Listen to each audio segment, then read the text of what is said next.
자, 이번 시간에는 민법의 기본 이해 가보도록 하겠습니다. 자, 1번 민법의 개념. 우리가 이제 민법을 흔히 일반법이라고 그러죠. 그래서 여기 이제 일반법이라는 이야기는 모든 사람에게 적용된다는 이야기입니다. 그 다음에 이제 모든 영역에 적용된다는 거죠. 그래서 요거 이제 우리가 민법을 일반법이라고 한다. 거기 반해서 우리가 이제 다음에 보면은 상법을 조금 공부할 건데, 상법은 모든 사람이 아니죠. 상인에 대해서만 적용이 된다. 그 다음에 모든 영역에서 적용되는 게 아니고 상해민만 적용이 된다. 그래서 이런 걸 우리가 이제 특별법이라고 그러죠. 그러면 만약에 상인이 상행위와 관련해서 영업을 한다. 법적 분규가 생겼다. 그러면 상법이 먼저 적용이 되죠. 이런 걸 우리가 이제 특별법 우선의 원칙. 근데 가보니까 관련 법 규정이 없더라. 그러면 결국은 이제 일반법으로 오는 거죠. 그래서 우리가 이 민법을 알아야 될 이유는 결국은 우리가 민법을 알아야 된다는 겁니다. 또 상법에 대한 또 특별법이 뭡니까? 또 여러분들이 보시는 은행법은 또 이제 은행과 관련되는 거지 않습니까? 그러면 이때는 상법이 또 은행법에 대한 일반법이 되는 거죠. 그래서 은행에서 뭐 법적 분규가 발생하면은 은행법이 제일 먼저 적용이 되고, 관련 규정이 없으면은 상법으로 가고, 또 상법의 규정이 없으면 민법으로 가고, 이제 이렇게 이제 되는 그런 구조를 가지고 있습니다. 그래서 거기 이제 뭐 민법의 개념 해가지고 나오죠.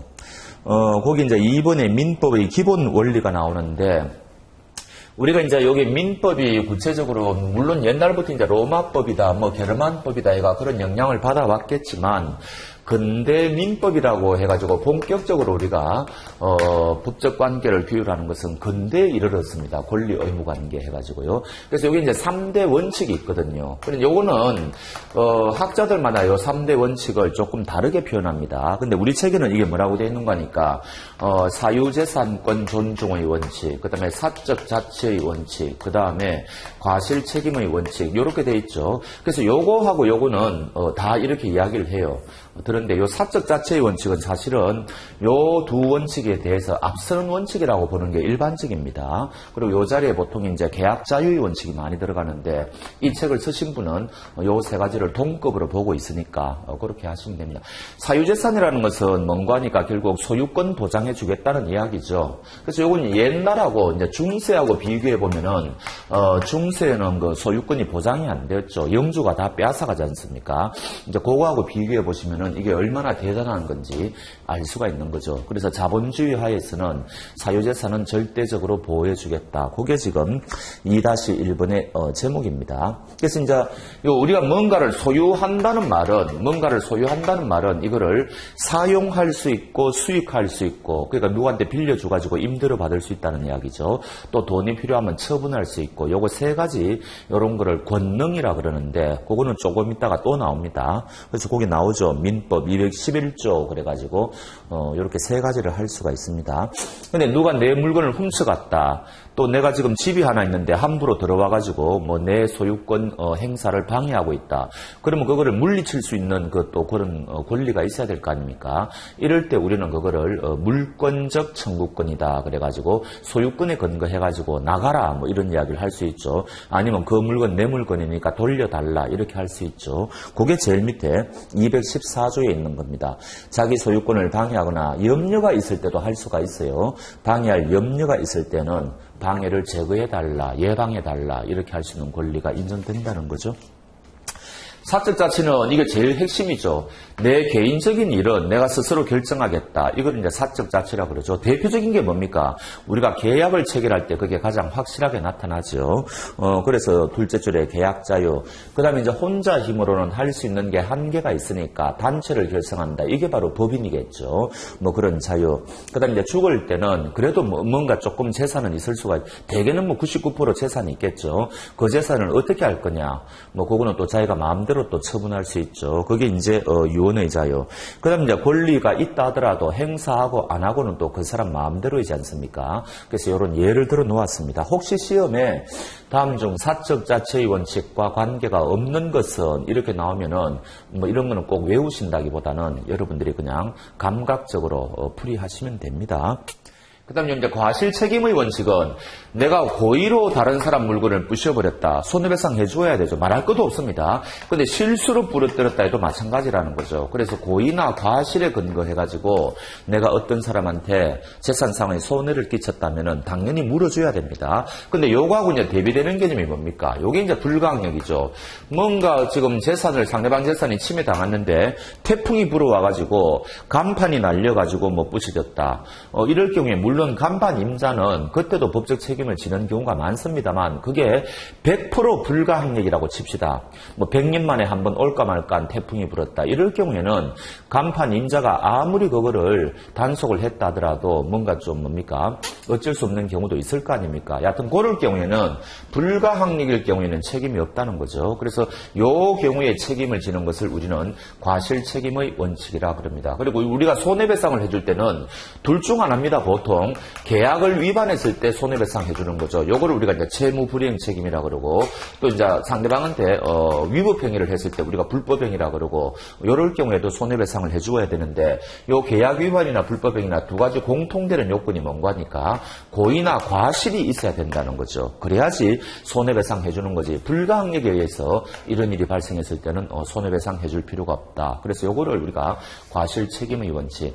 그럼 이제 이 과실 책임의 원칙이 확립이 되면은 어떤 장점이 있을까요? 옛날에는 중세시대 때는 우리나라 그 조선시대 때 생각해 보십시오. 사또가 이 죄 없는 사람한테 와가지고 곤장 때리면서 너가 내 죄를 알렸다 해가지고 죄를 실토할 때까지 때린단 말이죠. 그러면 이 사람은 아무 잘못이 없더라도 자백을 할 수가 있지 않습니까? 그렇게 해서는 안 된다는 거죠. 그래서 고의 과실 책임의 원칙이 이게 확립이 되면은 사람들은 사회생활을 할 때 이제 기준이 있어죠. 내가 사회생활할 때 조심만 하면은 실수만 안 하면 내가 다른 사람한테 돈 물어줄 일은 없겠구나. 이제 이렇게 생각이 든다는 겁니다. 그러면 이제 사회생활을 마음대로 이제 할 수가 있는 거죠. 그래서 이게 좀 중요한 거죠. 그래서 거기 보면은 과실 책임의 원칙 그런 말이 있죠. 고의가 뭐냐, 과실이 뭐냐 이거는 잘 아실 거고 그래서 넷째 줄에 채무불이행이나 불법행위를 했다 하더라도 고의나 과실이 있어야 된다는 겁니다. 이런 이야기. 자, 그 다음에 요 세 가지 원칙만 관철하면은 굉장히 문제가 발생할 수가 있죠. 조금 전에 사적 자치라 그랬는데 예를 들어 볼까요? 근로계약을 할 때 사적 자치라 그래가지고 이거를 내버려 두면 어떻게 됩니까? 사회적 약자인 그 근로자들은 굉장히 불리한 조건에서 근로계약을 체결할 거 아닙니까? 그래서 이제 그거를 방지하기 위해서 우리는 근로기준법이라는 법을 만들고 있죠. 그래서 현대에 와서는 이런 사회적 약자를 배려하는 법이 굉장히 많이 탄생하고 있는데 그거를 우리가 뭐라고 이야기하는 겁니까? 이 책을 쓰신 분은 요거를 이제 사회적 조정의 원칙이라고 이야기한다는 겁니다. 그래서 요 원칙, 특히 요 사적 자체의 원칙을 그대로 관철시키면은 문제가 발생하니까 굉장히 요걸 현대법에서는 혼합법이라고 그래요. 그래서 사회법이라고도 하는데 요런 제3의 법이 굉장히 많이 탄생이 돼 있다는 겁니다. 그래서 요거를 사회적 조정의 원칙이라고 그러고 요게 이제 우리 민법에는 이게 이제 어떤 식으로 발현되어 있는 거니까 2조에 가보면은 신의성실의 원칙이라는 게 있습니다. 그래서 아무리 내가 권리가 있다 하더라도 권리 행사 함부로 하지 말라는 거죠. 요 신의성실의 원칙은 한마디로 정의하면은 상대방을 배려하라는 이야기입니다. 만약에 이런 예를 한번 들어봅시다. 지금 모텔에 있는데 모텔 주인하고 숙박업 거기 든 투숙객은 어떤 계약 관계인가니까 그게 임대차 관계거든요. 하루 이틀 이렇게 단기 임대차 관계인데 그러면 그 모텔비 주고 그다음에 모텔 주인은 객실 제공하면 모든 게 끝나느냐? 겉으로 봐서는 그럴 수가 있죠. 그런데 불이 났다. 그러면은 모텔 주인이 먼저 도망가면 되겠습니까? 그래도 투숙객들에게 대피를 시켜야 될 거 아닙니까? 그런데 제가 그 모텔에 들 때 그런 계약은 한 바가 없다고요. 불 났을 때 나를 먼저 대피시켜달라. 이런 계약은 한 바가 없죠. 그러나 우리는 암묵적으로 상식적으로 우리가 계약을 체결했다면은 뭔가 상대방을 좀 배려해야 되는 거 아닌가? 그래서 혼자 먼저 여관 주인이 모텔 주인이 도망을 간다면은 되면은 이거는 문제가 있는 거 아니냐. 이때는 손해배상 책임을 져야 되는 거 아니냐. 이런 의문이 들 수가 있다는 거죠. 근데 그런 유형은 우리가 계약을 체결할 때 너무 다양하죠. 너무 다양하니까 법에 일일이 규정할 수도 없고 계약서에 일일이 그런 거를 다 적을 수도 없습니다. 그때 우리는 뭐라고 이야기하는 거니까 이때 신의성실의 원칙이다 해가 이런 포괄적인 규정에 의해 가지고 당신은 혼자 도망가서는 안 된다. 투숙객들을 배려할 의무가 있다. 이렇게 판사가 이야기하는 겁니다. 그래서 만약에 그거를 위반했다면은 손해배상 책임을 져라. 요거를 우리가 사회적 조정의 원칙이라고 한다는 거죠. 그래서 요 세 가지 원칙을 좀 보완한다고 할까? 요런 기능을 한다고 치면 됩니다. 요 대표적인 예가 이제 근로기준법 또는 뭐 주택임대차 보호법 뭐 이런 것들 우리 굉장히 많습니다. 우리 현실에서. 그런 이야기를 하는 거죠. 그래서 거기 2-4 사회적 조정의 원칙, 요런 첫째 줄, 이런 거를 관철시키면 오히려 불평등을 야기할 수가 있어서 사회적 조정의 원칙. 그리고 신의성실의 원칙은 요 민법 2조, 이제 여기 1항에 있는 거고, 2항에 가보면은 또 권리는 남용하지 못한다 그래가지고, 권리 남용 금지를 이제 이야기하고 있는데, 요 사실 권리 남용 금지보다는 요 신의성실의 원칙이 더 포괄적인 이야기죠. 양자는 굉장히 이제 중첩이 됩니다. 그래서 그런 표현을 지금 여기서 쓰고 있는 거죠. 자, 그래서 신의성실의 원칙이라 하면 내가 민법 2조 1항이 나오죠.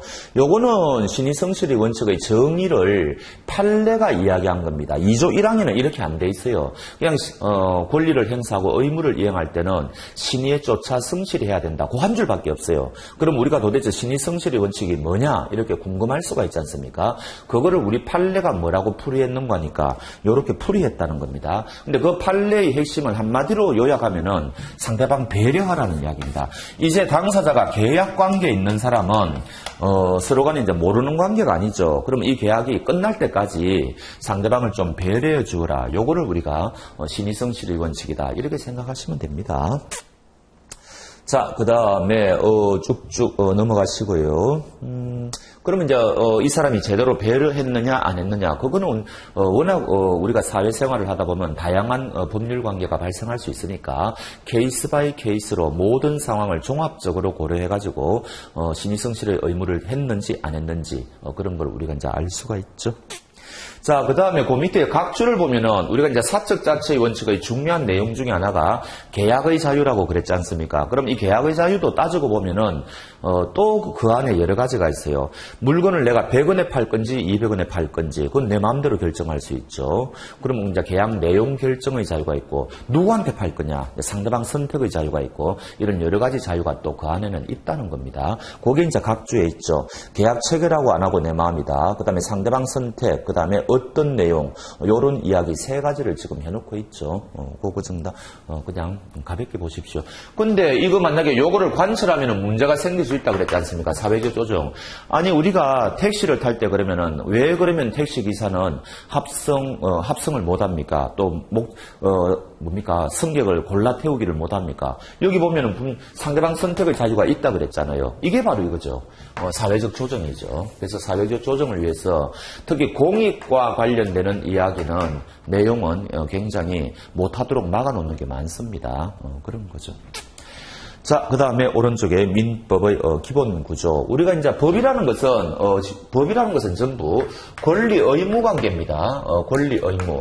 보통은 이 사람이 뭐 계약을 체결하면 권리가 발생하고 또 의무도 발생하고 이제 요게 두 가지가 보통 동시에 발생하는 게 대부분이죠. 그래서 권리 의무 관계입니다. 그래서 3-1번 권리와 의무. 권리의 정의에 대해서는 학자들 간에 조금 학설 대립이 있는데 지금 통용되고 있는 것은 법에 의하여 보호되는 권익 이익이다 이렇게 이야기합니다. 이 말은 무슨 말인 거니까 내 권리가 침해되면은 저는 법정에 가가지고 호소할 수 있다는 겁니다. 그래서 호소할 수 있으면은 이거를 우리가 권리라 그러고 호소할 수 없으면은 우리가 이거는 권리가 아니다 이제 이렇게 이야기해. 그거를 우리가 뭐라고 이야기하는 거니까 반사적 이익이라 그래요. 그래서 반사적으로 누리는 요 이익은 이거는 권리가 아니거든요. 따라서 여기서 내가 만약에 침해를 받았다 하더라도 이거는 법정에 갈 수가 없는 겁니다. 그래서 특히 행정법 같은 경우에는 이게 권리냐 이게 반사적으로 누리는 이익이냐 요거 구별할 줄 아는 거 요것도 굉장히 이제 논점이 되는 거죠. 자, 그럼 이런 권리 의무는 누가 누릴 수가 있느냐? 아니, 당연히 사람이 누릴 수가 있죠. 근데 이제 우리가 사람 혼자서 사회생활을 해가지고 무슨 영업을 하기에는 한계가 많지 않습니까? 그래서 이제 법인 제도를 고안해낸 게 사람이 굉장히 획기적인 거라는 거죠. 그래서 법인도 권리의 주체가 될 수 있는데, 근데 법인은 만든 목적이 있겠죠. 그래서 정관으로 정한 목적의 범위 내에서만 권리의 주체가 될 수가 있습니다. 상식적으로 우리가 만약에 축구협회가 있다고 칩시다. 비영리법인인데, 그런데 축구협회가 야구공을 파는 사업을 하면 되겠습니까? 그건 안 되는 거죠. 그러니까 그럴 경우에는 했다 하더라도 축구협회는 권리를 누릴 수 없다는 겁니다. 그래서 이제 법인은 정관으로 정한 목적의 범위 제한을 받는 거죠. 그래서 그 3-2번 법률관계의 주체해가 권리, 능력. 능력이라는 말은 법에 고유한 용어입니다. 그냥 뭐 권리의 주체가 될 수 있는 자격이다. 뭐 이런 이야기인데 그런 거를 줄여가지고 그냥 권리, 능력 이런 이야기를 하는 거죠. 자, 그래서 사람은 살아있으면은 권리 주체가 되죠. 죽어버리면 이제 사자라 그래가 이제는 상속으로 넘어가죠. 뭐 그런 이야기고. 자, 그러면 법인은 언제부터 언제까지 사람은 살고 죽는데 법인은 추상적이니까 이런 법인이 대한민국에 있는지 알 수가 없죠. 그래서 이 법인은 명확해야 됩니다. 그래서 설립 등기를 해야 이제 법인이 이제 시작하는 거예요. 그다음에 나중에 법인이 이제 끝나버리면 이때는 청산 종결 등기라 그래가지고 등기를 해야만 비로소 법인은 소멸합니다. 그래서 이때부터 이때까지를 우리가 법인이라 그러는 거죠. 그럼 아무리 이 법인이 지금 사회적 활동을 안 하고 있다 하더라도 이게 없다. 그러면 아직은 살아있는 거죠. 법인이 있는 거죠. 그 이야기죠. 그게 지금 두 번째 패러그래프에 있죠. 법인은 설립시부터 청산 종결시까지 권리 능력을 가지고 판례가 하나 소개되어 있죠. 이 판례입니다. 이걸 하지 않았다면은 이 법인은 아직 존재하고 있다는 겁니다. 이 사실은 형체가 없어요. 그렇다 하더라도 법적으로는 살아있는 법인이라는 거죠. 그런 판례입니다. 그 다음에 우리가 공부할 건데, 요 법인하고 구별해야 될 게, 비법인 사단이라는 게 있어요. 요거는 뭔가 하니까, 사람들이, 단체는 단체인데, 법인이 아니라는 거죠. 왜 법인이 아닐까요? 아니, 설립등기를 안 했기 때문에, 법인이 아니죠. 왜 설립등기를 안 했을까? 그거는 이유는 여러 가지입니다. 그건 나중에 이제 또 나오니까, 그때 보면 되고, 여러분들이 주변에서 굉장히 많아요, 이게. 대표적인 게, 종중, 교회, 그 다음에 아파트 같은 경우에는 분여회, 이런 거 있죠. 재건축 조합, 등등 해가지고, 그리고 여러분들이 그 하는 동창회 있죠. 그것도 여기에 다 들어갑니다. 그래서 우리가 사회 현실에서는 또 비법인 사단이 굉장히 많습니다. 거기 이제, 그 다음에 이제 소개하고 있죠. 그 다음에 법률 관계의 객체. 이거는 뭔가 하니까, 우리가 이제 부동산을 사고 판다 그러면은 부동산이 그 객체라는 이야기죠. 그럼 채권의 경우에는 뭡니까?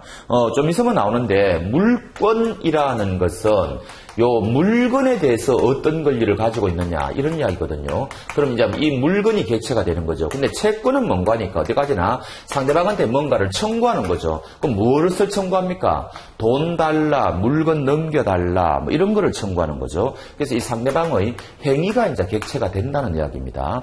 그 다음에 이제 가족법의 경우에는 부자지간에 미성년 부자지간에는 친권 관계가 이제 인정이 되지 않습니까? 그럴 경우에는 그 친권이 내용이 되는 거죠. 객체가 되는 거죠. 그런 식으로 그 3-3번의 이야기를 하고 있습니다. 넘어가겠습니다. 그 다음에 3-4번. 어제까지는 제가 이 집의 소유자였는데 내일부터는 상대방이 이제 소유자가 되는 거죠. 그러면 왜 이렇게 소유권이라는 권리가 변동이 생기느냐, 이유가 뭐냐, 지금 그 이야기를 하고 있는 건데 크게 봐가지고 이게 두 가지입니다. 하나는 당사자가 원했기 때문이라는 거죠. 그거를 우리는 뭐라고 하는 거니까 이런 거를 우리가 법률행위라고 합니다. 그래서 행위는 행위인데 법적으로 권리 의무가 발생하는 이런 관계 있죠. 이런 거를 우리가 법률행위라고 그럽니다. 우리가 사회생활을 하면서 법률행위가 아닌 것도 굉장히 많죠. 어떤 게 있습니까? 친구하고 어디 놀러 가자, 영화 보러 가자, 이런 것들, 차 태워주겠다, 이런 것들은 보통 법적인 법적인 관계는 아니죠. 그래서 이런 거는 어디까지나 우리가 호의관계라고 그럽니다. 그래서 그럴 경우에는 법률행위라고 하죠. 법률행위 뭐 대표적인 게 뭐 뭔가 계약을 체결하는 거죠. 그래서 우리가 뭐 예금 계약을 맺는다든지 뭐 물건에 대한 매매 계약을 맺는다든지 약간 굉장히 많은 계약을 맺는다. 이때 요 계약을 보면은 어떻게 되는 거니까 계약은 당사자가 의사의 합치가 있어야 되죠. 자, 매매 같은 경우에 보면은 먼저 팔겠다고 치면은 매도하겠다는 의사를 상대방한테 먼저 표시하겠죠. 요 의사가 바로 법적인 의사입니다. 법적인 의사를 표시하면은 상대방은 거기에 대해서 좋다. 내가 매수하겠다. 역시 또 의사를 또 표시할 거 아닙니까? 그래서 요 의사 표시가 일치하면 이렇게 팔겠다, 이렇게 사겠다. 요게 일치하면은 비로소 매매 계약이 이루어지는 거죠. 그래서 이렇게 되면은 이제 물건 판 사람은 상대방한테 소유권을 넘겨줄 의무가 발생하고 이 사람은 이 사람한테 대금을 지급해야 될 의무가 발생하지 않습니까? 그런 식으로 이제 권리 의무 관계가 발생하는데 왜 그러면 이렇게 권리 의무 관계가 발생하느냐? 당사자가 원했기 때문이라는 거죠. 요거를 우리는 의사 표시라고 부르고 이때 요 의사 표시가 두 개 있는 거 있죠. 요 의사 표시가 두 개 있는 것을 우리가 계약이라 그래요. 계약이라 그래요.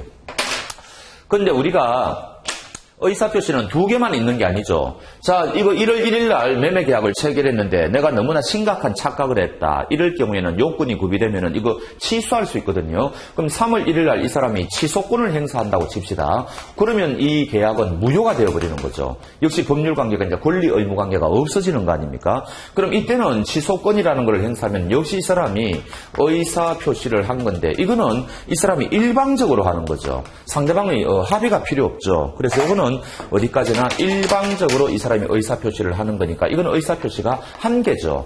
그렇지만 이렇게 일방적으로 해도 법률관계가 발생할 거 아닙니까?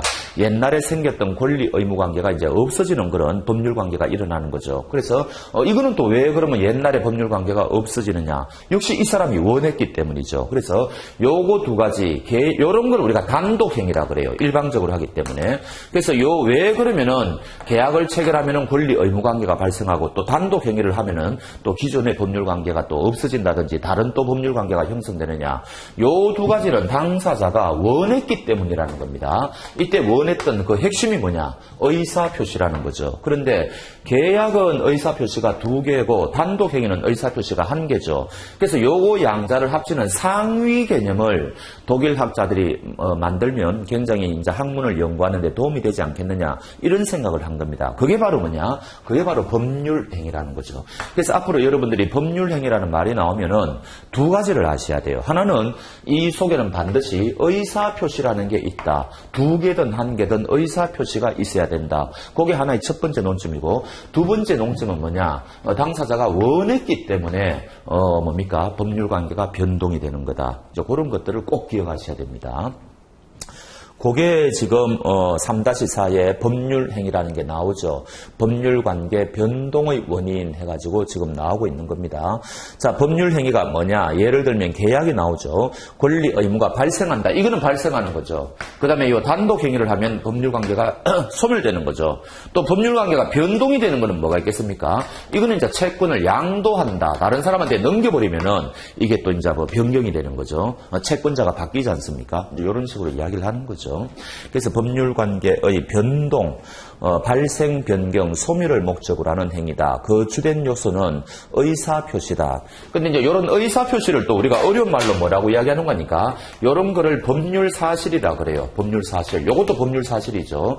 요거 두 가지가 합쳐지면은 합의를 보면은 이제는 요거 두 가지가 합쳐져 가지고 일정한 법률 효과가 발생하겠죠. 법률 효과가 발생한다는 것은 권리 의무가 발생한다는 이야기입니다. 그래서 요거를 우리가 뭐라고 이야기하는 거니까 요건이라고 이야기한다는 거죠. 법률 요건. 그래서 우리가 이제 형법으로 치면은 여기 어디에 해당되는 거니까 사람을 죽이면 여기에 해당되는 거죠. 그러면 이제 여기 법률 효과는 뭡니까? 5년 이상 또는 사형에 처한다. 이게 이제 법률 효과가 되는 거죠. 민법으로 오면은 법률 요건이 뭐냐? 계약을 체결하는 게 법률 요건이 되는 거죠. 또는 단독 행위, 일방적으로 의사표시를 하는 이런 게 이제는 법률 요건이 되는 거죠. 그래서 계약의 경우에는 의사표시가 두 개 있어야 된다 그랬고 각각의 의사표시를 우리가 법률 사실이라고 또 이야기한다는 겁니다. 그래서 이 법률 사실이 합치를 보면은 이게 이제 요건이 되는 거죠.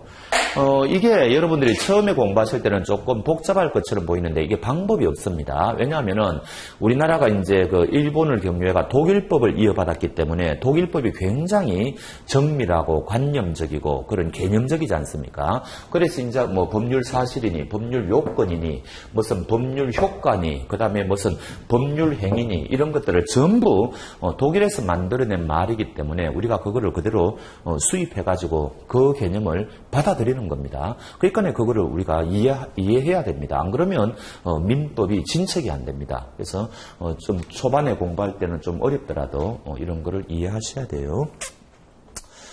자, 이게 만약에 그러면 은행이다. 그러면 어떻게 됩니까? 고객이 은행에 와가지고 입금하겠습니다. 그게 바로 이거죠. 의사표시죠. 먼저 제의하는 것을 우리가 청약이라 그래요. 그 다음에 나중에 고맙습니다. 오케이 하는 것을 성낙이라 그럽니다. 그래서 청약의 의사표시, 성낙의 의사표시 이렇게 이야기하는 거죠.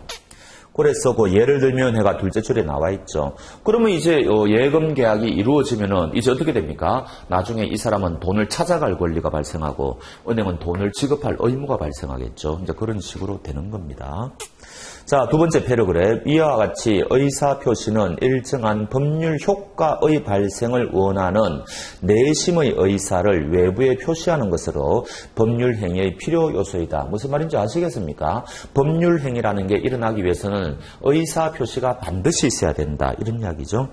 자, 이때 의사표시는 요 마음속에 있는 거를 외부에 표시하는 거지 않습니까? 요때 요 의사를 속에 마음속에 있는 거다 그래가지고 내심의 효과 의사라 그래요. 속으로 법적인 효과를 원하는 의사다 해가지고 이런 거를 내심의 효과 의사다 이런 이야기를 한다는 거죠. 자, 그런데 문제가 발생합니다. 조금 이제 어려운 부분으로 들어오는데 지금 A라는 이 사람이 지금 근로자가 있는데 지금 B라는 그러면 사용자가 있겠죠. 그래서 지금 근로계약을 맺고 있습니다. 근데 이 근로자가 속으로 이 사람이 내심으로는 요거를 이제 진이라 그러는데 이 사람은 이 회사를 다닐 생각이 있어요. 사직할 생각이 없습니다. 근데 이 사람이 표시는 어떻게 하는 거니까 이 사람이 사직서를 제출해요. 그러니까 지금 이게 양자가 일치를 하지 않죠.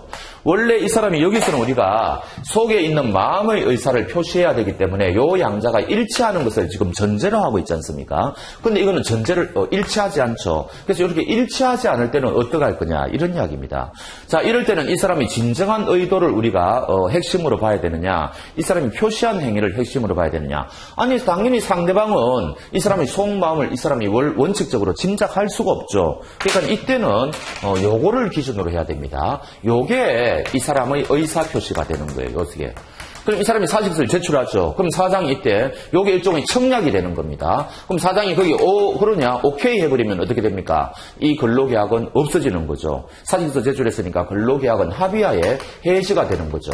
그럼 이 사람은 이제 일을 못하는 겁니다. 그래서 이렇게 속 따르고 그 따른 동기는 중요하지 않아요. 이 사람이 왜 이런 짓을 했는지 그거는 중요하지 않습니다. 어찌됐든 이런 일이 일어났을 때 요걸 우리가 뭐라 그러는 거니까 비진의 표시라 그래요. 왜? 진정으로 의도하지 않았는데 표시했다는 거죠. 이런 거를 비진의 표시라 그러고 이때는 요게 어떻게 되는 거니까 원칙이 뭔고 하니까 원칙이 뭔고 하니까 요거를 기준으로 판단한다 그랬죠. 요게 유효라는 겁니다. 요게 유효다. 그러면은 상대방이 오케이 해버리면은 계약의 해지가 일어난다. 이 사람 못 다닌다. 이런 이야기죠. 그게 그 다음에 있죠. 자, 봅시다. 의사와 표시가 일치하지 않는다는 것을 스스로 알면서 하는 거를 비진의 표시라 그러고 모르면서 하는 거를 우리가 착오라 그래요. 착오. 그런데 우리 여기 책에는 착오에 대해서는 소개가 안 돼 있으니까 그냥 우리는 비진의 표시만 하자는 겁니다. 알면서 할 때를 비진의 표시라고 한다. 이때 상대방을 속일 생각으로 또는 농담으로 이거는 동기는 묻지 않는다 그랬죠. 굉장히 다양한 동기를 갖고 있습니다. 이때는 표시한 대로 효과가 발생하는 것을 원칙으로 한다. 요거죠, 요거. 그래서 요거 일단 아셔야 됩니다. 그런데 이게 이럴 수가 있죠. 사장이 이 사직서를 내라고 권고 사직서 제출하라고 이 사람이 만약에 강요했다고 칩시다. 그래서 어쩔 수 없어가지고 이 사람이 마음에도 없는 짓을 했다. 이럴 경우까지 이거를 유효로 보면 이거는 말이 안 되겠죠. 그래서 이때는 상대방이 이 사람이 거짓말하고 있다는 것을 알았거나 알 수 있었다. 조금 조심했다면 알 수 있었다는 거죠. 몰랐다는 것은 이 사람이 과실이 있다는 거죠. 이런 이야기입니다. 그래서 알았거나 알 수 있었을 때는 요 사직서 제출이 이게 무효가 돼요. 이럴 경우에는 이 사람이 오케이 그래도 법적인 계약이 해지가 안 되죠. 이거 제출한 자체가 무효가 되니까. 그래서 이때는 이 사람은 나중에 소송 제기하면 회사에 복직할 수 있다는 이야기입니다. 그게 그 다음에 나오죠. 그래서 보면은 다만 상대방이 표의자의 진위를 알고 있었다. 비록 알지 못했다고 하더라도 보통 사람이라면 표의자의 진위를 알 수 있었다. 이렇게 인정되는 경우에는 상대방을 보호할 필요가 없으므로 이때는 무효가 된다. 됩니까? 그럼 정리하면은 비진위 표시를 했을 때는 원칙적으로 표시한 대로 법적 효력이 발생한다. 유효다. 그러나 상대방이 이 사람이 비진위 표시를 한다는 사실을 알았거나 알 수 있었을 경우에는 이때는 예외적으로 요 사직서 제출은 무효가 된다. 그래서 이때는 아무리 이 사람이 오케이 했다 하더라도 이 계약은 해지가 되지 않는다. 이런 법적 구조를 가지고 있다는 거죠. 그 다음에 또 하나가 더 나오죠. 이제는 사기 강박입니다. 요거는 의사와 표시가 불일치하는 경우죠, 지금. 또 하나는 이제 어떤 경우가 있을 수가 있는 거니까, 이런 경우가 있을 수가 있죠. 지금 A가 있는데 B가 이 사람한테 사기를 쳤습니다. 또는 이 사람한테 강한 협박을 하는 것을 강박이라 그래요. 그래서 이 사람이 건물 하나 갖고 있는데 팔게 됐다는 거죠. 원래는 팔 생각이 없었는데 사기를 당해가지고 팔았다. 강박을 당해가지고 팔았다. 이런 이야기입니다. 그럼 이 사람은 사기 당해가지고 이거 진이 팔아야 되겠다. 그래서 이 사람이 표시를 하는 거죠.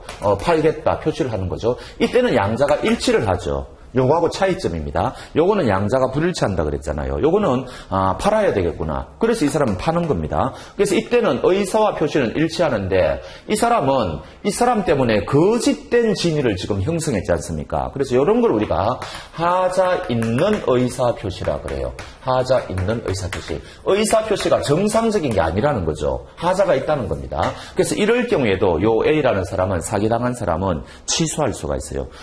이때는 아까 요거는 취소의 문제는 아니죠. 이거는 이제 무효가 되는 건데 이때는 A라는 사람이 취소가 가능하다. 취소해버리면은 이제는 얘가 매매계약을 체결했다면 이 매매계약은 무효가 되는 거죠. 그게 나오죠. 또한 거래의 상대방 제3자는 뭔가 하니까 이런 경우죠. A가 B하고 매매 계약을 했는데 이때는 왜 A가 팔았는가 하니까 상대방이 사기나 강박을 친 게 아니고 제3자 C가 등장해가지고 너 갖고 있는 건물 이 사람한테 팔지 않으면 너 죽을 줄 알아. 이런 식으로 강한 협박을 했다고 칩시다. 또는 사기를 했다고 칩시다. 그래서 A가 일로 팔았다는 거죠. 자, 이럴 경우에 A가 나중에 사기당했다, 강박당했다 해가지고 무조건 취소하게 되면은 상대방이 벙찔 거 아닙니까? 그래서 이때는 무조건 취소할 수는 없고 얘가 사기나 강박 쳤다는 사실을 상대방 B가 알았다면 공모를 했거나 수가 있겠죠. 또는 이거하고 똑같아요. 알 수 있어야 됩니다. 이럴 경우에는 요 상대방 B를 보호할 필요가 없으니까 이제는 A는 취소가 가능한 거죠. 요거는 얘가 사기나 강박을 쳤기 때문에 이때는 A는 무조건 취소가 가능해요. 그래서 차이가 있다는 거죠. 거래 상대방이 사기나 강박을 했으면 무조건 취소할 수 있다. 그러나 제3자가 사기나 강박을 쳐가지고 이쪽으로 거래가 일어났다면 이때 A는 무조건 취소할 수는 없고 상대방이 그 사실을 알았거나 알 수 있었어야만 취소할 수 있다. 이런 차이가 발생하는 거죠. 읽어보면 거래의 상대방 또는 제3자의 사기 또는 강박에 의해 의사표시를 할 때는 하자 있는 의사표시라고 하고 상대방이 사기 강박해가지고 의사표시했다면 언제든지 취소, 제3자가 사기 강박해가지고 의사표시를 했다면 의사표시의 상대방이 제3자의 사기 강박의 사실을 알았거나 알 수 있었을 경우에 하나여 취소할 수 있다. 그래서 우리가 보통의 경우에는 의사 표시를 할 때 대개는 의사와 표시가 일치하는 게 기본인데 예외적으로 첫째 이게 불일치할 때는 어떻게 할 거냐. 이게 우리 민법에 사실은 세 가지가 있어요. 세 가지가 있는데 그중에 우리 기본세는 요거 하나만 지금 소개하고 있는 거죠. 그래서 여기 이제 비진위 표시라는 겁니다. 요거 하나만 하고 그다음에 두 번째, 세 번째 허위 표시라는 게 있고 그다음에 이제 착오라는 게 있는데 요거는 소개하지 않으니까 괜히 제가 여러분들한테 더 말씀드려봐야 부담스러우니까 요건 안 합니다. 그다음 두 번째는 불일치는 아니고 여기에 있는 하자 있는 의사표시라는 거죠. 요런 거를 우리가 사기 강박 당한 경우인데 사기 강박은 상대방이 할 수도 있고 제3자가 할 수도 있다. 이렇게 두 가지 경우로 나누어서 봐야 된다. 그래서 정상적으로 하는 게 제일 좋은데 정상적으로 하지 않은 두 가지가 의사와 표시의 불일치 또는 하자 있는 의사표시 이렇게 이야기하고 요게 이제 민법 총칙이라는 과목에서는 가장 중요한 부분이에요. 사실은 굉장히 이게 논해야 될 논점이 많은데 우리는 여기서 가장 기본적인 것만 지금 논하고 있습니다. 자, 이번 시간에는 여기까지 하도록 하겠습니다.